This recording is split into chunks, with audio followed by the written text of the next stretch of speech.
I am Millie Roy Anand and I will be taking you through the module on integrating gender in schooling processes. Hello viewers, we are all aware that the term gender has been accorded great significance in educational discourse, particularly with regard to access to educational opportunities and more importantly to quality education.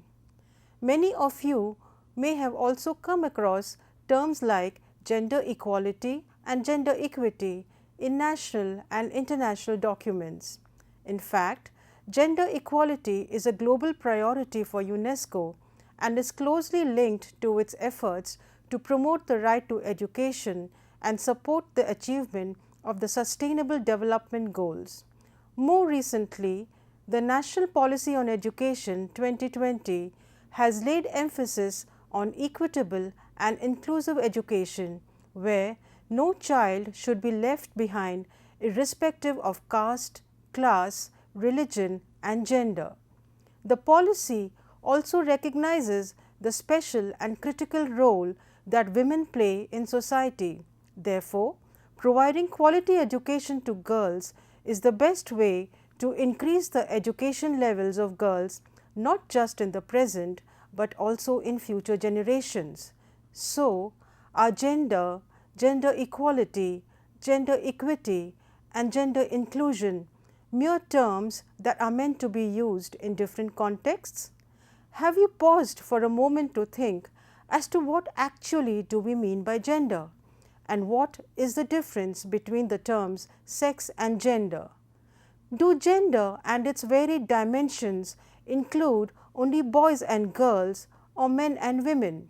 Or have you wondered how our attitudes and behaviors establish gender relations and gender norms at home and in school? These are some of the many important concerns that the course Integrating Gender in Schooling Processes seeks to address.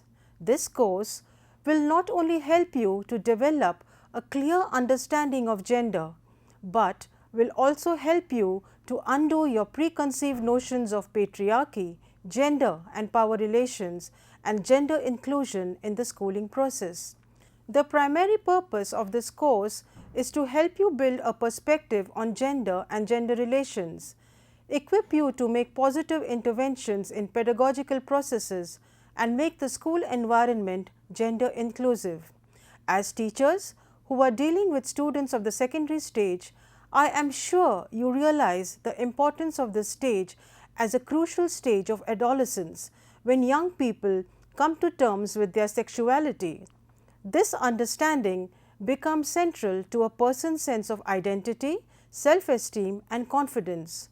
More often, the silence that shrouds this issue affects girls even more, is often a barrier to dealing with problems of adolescence and results in the formation of unhealthy attitudes that are detrimental to the sense of self and confidence.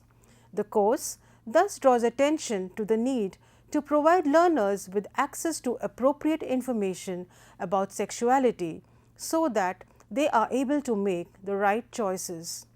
Another important component of this course is the role of teachers in making teaching learning processes gender responsive. Many a time you may not realize that the teaching learning practices that you adopt may be gender discriminatory in nature.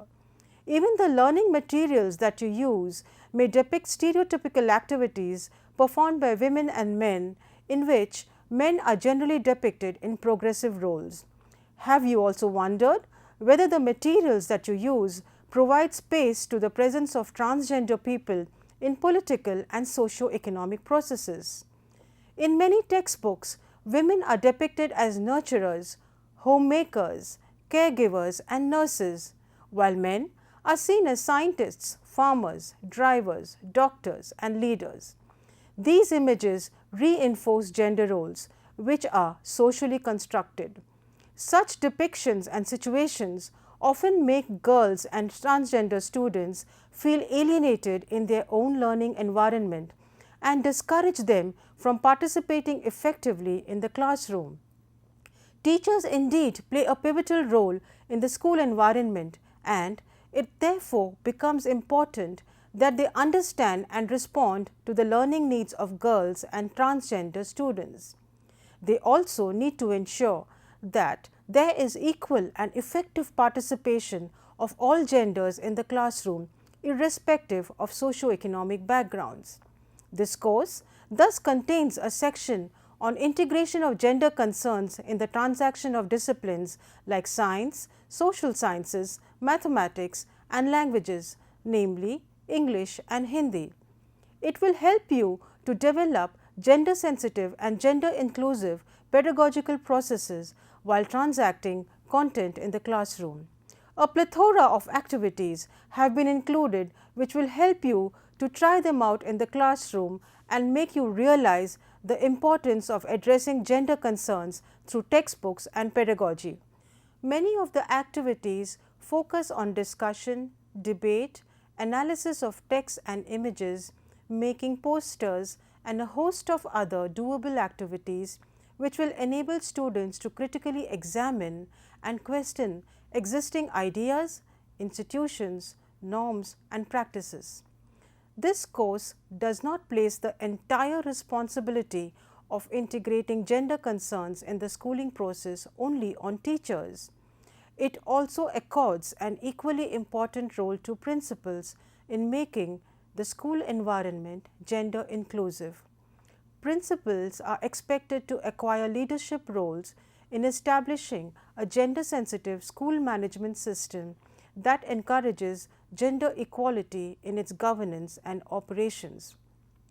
As an individual with most powers in the school, the principal must take the responsibility to ensure gender justice in school and tackle the various ways in which the hidden curriculum operates covertly within and outside classrooms.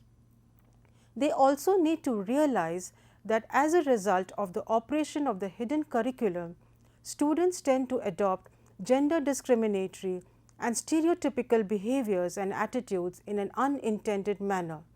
So come, let us embark on this journey of exploring the concept of gender and how it impacts our own behaviors and attitudes towards each other in our everyday lives. We believe that this course will surely equip you to effectively integrate gender concerns in the teaching learning process, and more importantly, it will help you to assume the role of not just a teacher but evolve as a gender responsive teacher. After reading the course, we hope that both teachers and principals will leave their own baggage of prejudices and biases behind when they enter the school and realize the importance of a gender inclusive curriculum as well as that of a gender inclusive school environment where girls, boys and transgender students are able to participate without fear and not restricted by socially determined norms and behaviors.